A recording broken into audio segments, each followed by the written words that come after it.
이제 오늘 본문의 내용은 사도행전 8장을 사실은 이 초반절부터 조금 봐야 전체적으로 맥락이 조금 이해가 되는 부분입니다. 일단은 좀 사전에 설명을 좀 말씀을 드리면, 오늘 본문의 내용이 등장하기 전에 이제 무슨 사건이 벌어졌냐면, 사도행전 7장에서는 이 스데반 집사의 설교로 인해서 한 가지 큰 소동이 벌어지게 되었고, 그 일로 인해서 이 예루살렘에 살던 예수님을 따르는 그리스도교 사람들은 모두 핍박을 당하게 됩니다. 그리고 이제 그들의 의지를 떠나서 각자 지역으로 흩어지게 되는데, 이제 헬라어로 치면 디아스포라라고 하는 흩어뿌리다의 뜻하는 이 디아스포라 교인들이 발생하게 됩니다. 그들이 의도한 것은 아니었지만 어쨌든 이 핍박을 견디지 못해 각자 지역으로 흩어지게 되었고, 오늘 본문에 등장하는 이 빌립이라고 하는 사람도 이제 이 초대교회 7명의 집사 중에 한 명으로 추측되는데, 이제 그 사람 또한 이제 사마리아 지역으로 옮겨지게 됩니다. 그래서 이제 이 사도행전 8장 4절부터 보면, 이제 제가 말씀을 읽어드리면, 그 터진 사람들이 두루 다니며 복음의 말씀을 전할세라고 그렇게 이제 본문 내용이 시작합니다. 그러니까 아이러니한 게, 복음을 전하다 핍박받은 사람들이 그 복음을 감추지 않고 복음을 전했다라는 건 좀 독특하고 아이러니하면서도 우리에게 어떤 도전과 교훈들을 전해줍니다. 어쨌든 그렇게 흩어진 사람들 중에 오늘 특별히 사도행전 8장에서 주목하고 있는 사람은 누구냐면, 우리가 오늘 말씀을 읽었던 빌립이라고 하는 인물입니다. 이 빌립은 특별히 어디로 갔냐면, 오늘 본문에 등장하는 사마리아 성에 내려가서 그리스도 백성에게 복음을 전했습니다. 그런데 한 가지 독특한 일이 벌어졌는데, 독특하다기보다 특별한 일이 벌어졌는데, 그게 뭐냐면, 이 빌립이라고 하는 사람의 복음이 사마리아 땅에 온전하게 전파가 되어서 많은 사람들이 세례받고 성령을 경험하며 하나님께로 돌아온 일이 벌어졌는데, 그러니까 분위기가 어떠했냐면, 그 소식이 전해지자 당시에 그 지역에 있던 유명한 마술사였던 시몬이라고 하는 사람도 이 빌립 집사의 말씀을 듣고 회심하고 이제 세례도 받고, 그러면서 더 큰 이 분위기가 고조가 되고, 그 중에 이제 이 베드로와 요한도 잠깐 이 땅에 그런 이제 복된 소식을 듣고 이 지역으로 와서 이제 또 똑같이 말씀들을 증거하고 이제 이런 상황이 벌어졌습니다. 그러면서 굉장히 이제 이렇게 이제 분위기가 뜨거워졌고, 그러니까 이제 뭔가 사람들로 하여금 이제 이 빌립 집사의 말씀을 통해서 막 복음이 돌아오기 시작한 거죠. 좋습니다.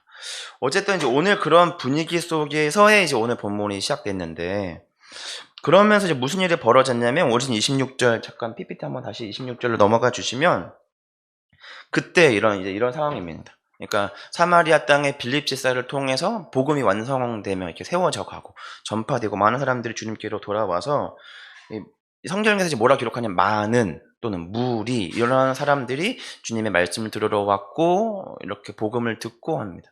그러니까 이제 많은 일들을 해야 하는 시점이 된 거죠.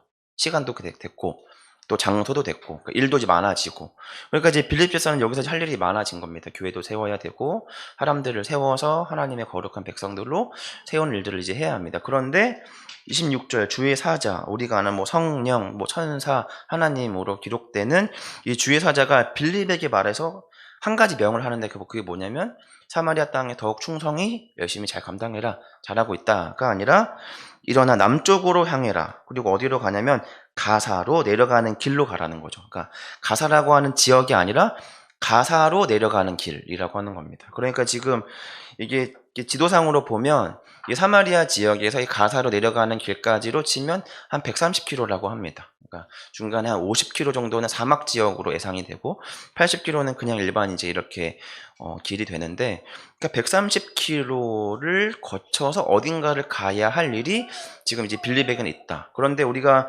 오늘 본문은 알겠지만 26절이 끝나고 나서 27절로 넘어가면 빌립은 바로 간 것처럼 보입니다.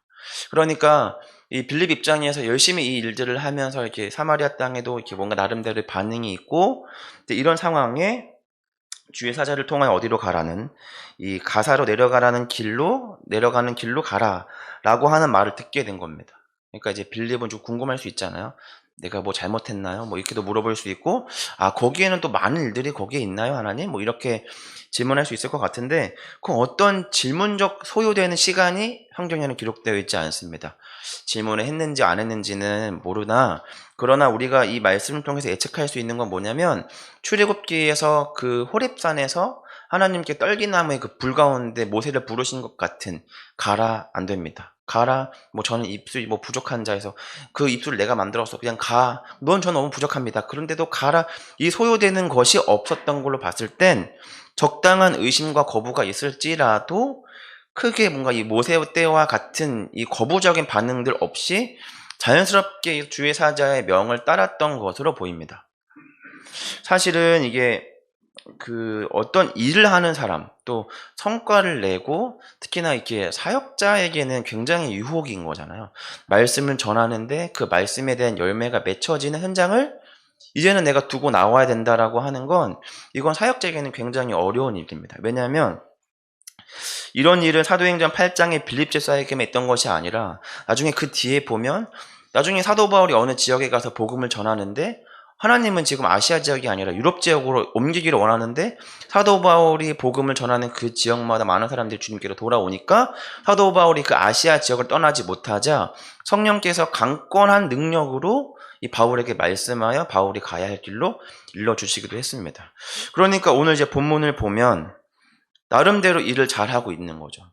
사마리아 지역에서 흩어져서 복음을 전하고 그것에 대한 나름의 결과물이 보이고 있는데 왜 가야 하는지, 어떻게 가야 하는지, 그곳에 가면 어떤 일을 해야 하는지에 대한 구체적인 설명 없이 가라 이렇게 한다는 거죠. 그러니까 이 빌립 집사 입장에서는 이거 당최 이해가 안 되는 좀 받아들이기 어려운 명령일 수 있습니다. 그런데 오늘 다시 한번 말씀드리지만 26절과 27절 사이의 어떤 간격에 대한 소요되는 시간 없이 빌립은 주의 사자의 이끌림대로 그가 가야 하는 길, 그러니까 주의 사자가 일컬었던 그 길로 내려갑니다. 굉장히 오랜 시간을 가게 됐는데, 그런데 그렇게 이제 어렵게 갔는데 아직은 만난 상황이 아니지만 누구를 만나러 가게 되는 것인지는 빌립 집사는 당신은 모르지만 우리는 독자의 입장으로 알게 되는데 27절의 말씀을 보니까 27절에 보니까 누구냐면 에디오피아 사람 곧 에디오피아 여왕 간다기의 모든 국고를 맡은 관리인 네시가 예배하러 예루살렘에 왔다가 돌아가는데 수레를 타고 선지자 이사야의 글을 읽더라 이렇게 되어 있습니다. 일단은 성경에 이렇게 지금 이 사람에 대해서 간단히 말하지 않고 자세하게 말하고 있는 이유는 뭐냐면 이 자세하게 말한 이 정보 안에 특별한 의미가 있기 때문입니다. 제 나름대로 해석한 건 뭐냐면 일단 여기 나와 있는 여왕 간닥이라고 되어 있는데 이 간닥이는 사람의 이름이 아니라 그러니까 파라오처럼 이 왕과 여왕을 칭한 호칭입니다. 그러니까 에디오피아 여왕 간다게의 국고 즉 재정관리를 맡은 네시가 예루살렘에 왔는데 그 이유가 뭐냐면 27절에 예배하러 예루살렘에 왔다 되어 있습니다. 그런데 아마 이 사람은 예배드리는 것에 대해서 실패했을 겁니다. 왜냐하면 이 하나님의 총회에 참여할 수 있는 레위기법에 보면 하나님의 총회에 참여할 수 있는 자격들이 몇 가지가 있는데 이방인은 참여할 수 있어요. 그 이방인의 뜰에까지. 그런데 왜 참여 못했을 거냐면 제 생각에는 넷이어서 그랬을 것 같습니다. 여기서 네시가 우리가 아는 그 네시냐라고 보면 헬라어 원어를 보면 그 네시가 맞고 특별히 이 사람이 왜 국고를 맡았는데 네시까지 하고 있는가를 보면 에디오피아의 여왕이기 때문에 이 여왕의 주변에 높은 직위를 가지려면 아마도 네시가 아니면 그 높은 자리를 가질 수 없었을 거라고 이제 추측이 됩니다. 그래서 이 사람은 이제 어떤 이유에서인지 간에 뭐 이사야의 글을 읽고 나 하나님을 예배하러 가야겠다든지 또는 멀리서 그냥 구두로 설명만 들었다가 하나님이라는 존재가 있어 한번 하나님을 예배하러 가고 싶네 하고 왔다가 허탕친 김에 어찌어찌 이사야의 글을 얻게 되었는지는 모르겠지만 어쨌든 이 사람이 하나님을 예배하러 왔는데 그 예배는 실패했습니다. 왜냐하면 레위기법에 보면 레위기법에 보면 제가 적어놨는데 안 적어놨네요.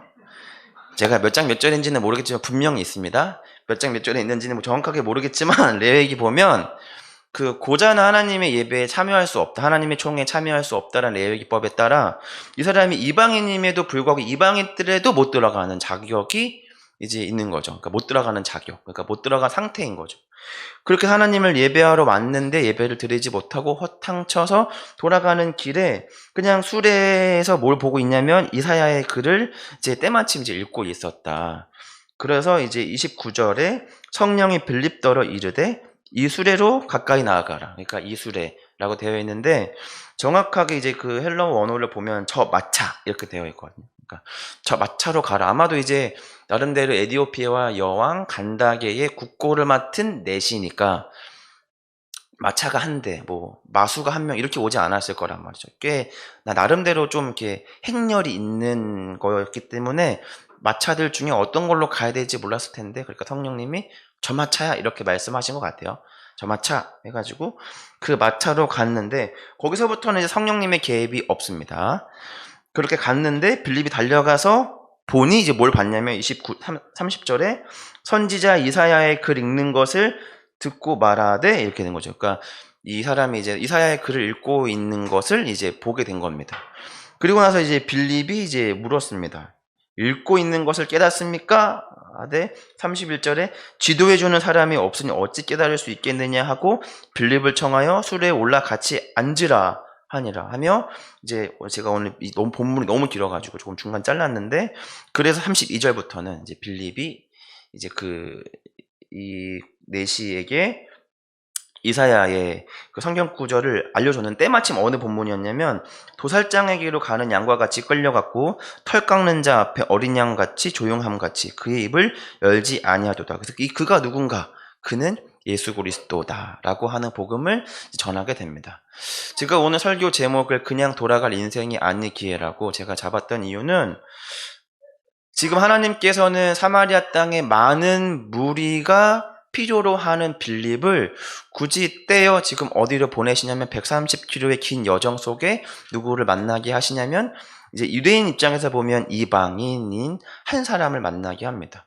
어떻게 보면 효율적으로 보면 굉장히 불필요하고 숫자나 계산적으로 수치로 보면 이거는 맞지 않는 거, 차라리 다른 사람을 통해서 그냥 보내는 게 차라리 더 나은데, 오늘 이 많은 무리를 떠나 한 사람을 만나게 한다. 그러니까 오늘 말씀을 조금 한 줄로 정리하면 한 사람을 위해 준비한 한 사람 같은 느낌이 되는 거죠. 그러니까 우리로 치면 이거는 좀 계산적으로 안 맞습니다. 효율적으로 또 이렇게 보면 차라리 내가 왜 가야 하죠, 하나님? 제가 이 많은 무리를 두고 이 한 사람을 위해 이 130km의 여정 같은 이 불필요한 수고를 제가 하며 굳이 내가 이 사람을 만날 게 아니라 저는 여기 하고 있으니까 저 사람 보내는 게 낫지 않을까요? 라는 말이 차라리 더 맞고 우리는 그게 더 이해가 됩니다. 그런데 우리가 오늘 이 말씀을 묵묵히 생각하며 우리가 빌립 집사 입장에서 보면 이거는 참으로 효율적이지 않으나, 우리가 예수 그리스도의 사랑과 그 환대를 힘입은 우리를 입장으로 보면 우리는 다 그 사랑을 경험했습니다. 하나님은 그 99마리의 양을 제쳐두고 잃어버린 그 한 마리의 양을 찾기 위해 그 모험을 시작하신 분이고, 우리는 늘 빌립 집사처럼 뭐 이렇게 보고 그렇게 한 사람을 위해 달려가야 됩니다라고 보지만, 그러나 우리가 이 모든 것에 전제를 잇는 경우가 있는데, 그 전제는 뭐냐면 우리는 모두가 한때는 그 잃어버린 한 마리의 양이었다라는 사실인 거고, 그 잃어버린 양 한 마리였을 때 그 주인이 우리를 찾아 우리가 속해야 하는 그 자리로 넣어주신 은혜에 따라 우리가 이제 빌립 집사처럼 우리가 가야 하니 말아야 하니 고민하는 위치가 되었지, 사실은 우리는 그 많은 무리였었던 적이 아니라 사실은 오늘 에디오피아 내시처럼 늘 이렇게 그냥 그 한 사람, 그 비효율적인 수고를 통하여 구원받아야 했던 그 한 사람이었다라고 하는 사실입니다. 오늘 말씀을 통해서 우리가 반드시 기억해야 하는 것은 뭐냐면, 하나님께서 우리의 발걸음을 그냥 돌려보내지 아니하신다라는 거죠. 사람은 사람을 늘 이용합니다. 그거는 교회도 마찬가지입니다, 여러분. 교회를 믿으시면 안 됩니다. 교회든 사역자든 어디든 늘 사람은 자기 필요에 따라 적절히 사람을 이용하는데, 그게 부모 관계도 동일합니다. 자녀 관계든 어디든 늘 때로는 선을 넘는 사랑이 있으나 많은 경우 사람은 자기를 우선으로 합니다. 그것을 나쁘다고만 볼 수는 없으나 그것이 좋다고도 볼 수 없습니다. 그러나 우리는 적절하게 누군가를 이용하기도 하고 누군가에게 이용당하기도 합니다. 그런데 마음껏 우리가 세상을 당하여 유린당하고 도살장에 끌려가는 양같이 비참하게 살아도 되는 이유는 바로 뭐냐면, 우리를 그렇게 도살장에 끌려가는 양처럼 비참하게 우리 인생을 마감하시지 않게 하실 분이 하나님이라고 하는 것이입니다. 그러니까 우리가 열심히 누군가에게 이용당하고 우리가 그렇게 수단처럼 과정으로 그렇게 맹목적으로 목적화되지 않고 그렇게 수단적으로 막 우리 필요에 따라 우리의 능력이 착취당할 수 있습니다. 그런데 하나님은 그 한 사람의 수고를 그냥 그렇게 끝내지 아니하신다라는 겁니다. 그래서 오늘 우리의 예배를 우리가 예배 드리러 왔는데 내가 이 정도의 감정과 은혜를 누리려고 내가 이 예배에 참석했나라는 때가 있을 수 있습니다. 왜냐하면 오늘 이 에디오피아 내시도 기껏 하나님 예배하러 왔는데 내가 이 육체적인 이런 상태라고 예배 참여하지 못하게 하네. 참 실망스럽네. 하나님 믿는 사람들하고 별반 다를 거 없네 하는데, 근데 그렇게 실망하며 돌아가 애써 아쉬움을 이사야의 글을 읽는 것으로 대체했던 그에게 모두가 당신은 안 돼. 넌 이방인이잖아. 또는 안 돼. 너는 고자잖아. 그러니까 하나님의 총회에 참여할 수 없어라고 저 같은 이런 사람들은 그렇게 율법에 따라 사람을 판단했지만, 그러나 하나님은 그 에디오피아 내시를 그냥 돌려보내지 않기로 결심하셨고 그 많은 무리의 복음을 전하며 복음의 열매가 맺혀지고 있는 그 현장에 수고하고 있는 그 빌립을 그 한 사람에게 보내셨다. 인데 빌립이 찾아왔든 찾아오지 않았든 가장 중요한 사실은 뭐냐면 하나님이 우리의 인생을 그냥 그저 그렇게 돌려보낼 사람 인생으로 만들지 아니하신다라고 하는 겁니다. 그래서 하나님께서는 우리의 죽음 같은 고난과 고통과 아픔 속에서 반드시 생명의 열매를 틔우시고 고난과 고통 속에 은혜를 피우시며 주님의 거룩한 은혜를 풍성히 누리게 하십니다. 그러니까 우리 교회에서 열심히 봉사하세요. 그리고 또 직장에 가셔서 열심히 직장 상사 앞에 열심히 굴욕적이셔도 됩니다. 열심히 비겁하셔도 되고 수치와 모멸감을 겪으며 내가 이런 거를 대접을 받으려고 내가 이 자리에 있나라는 그 모멸감을 다 당하셔도 됩니다. 어차피 우리 그런 사람들이 우리 인생을 책임져 주지 않을 거라는 걸 우리 잘 알고 있지 않습니까? 괜찮습니다. 어차피 우리가 그렇게 유린당하고 수치를 모욕을 당해도 그러나 반드시 우리 인생을 그저 그렇게 돌려보내지 않으시고 반드시 갚아주실 하나님이 우리와 함께 계시다라고 하는 겁니다.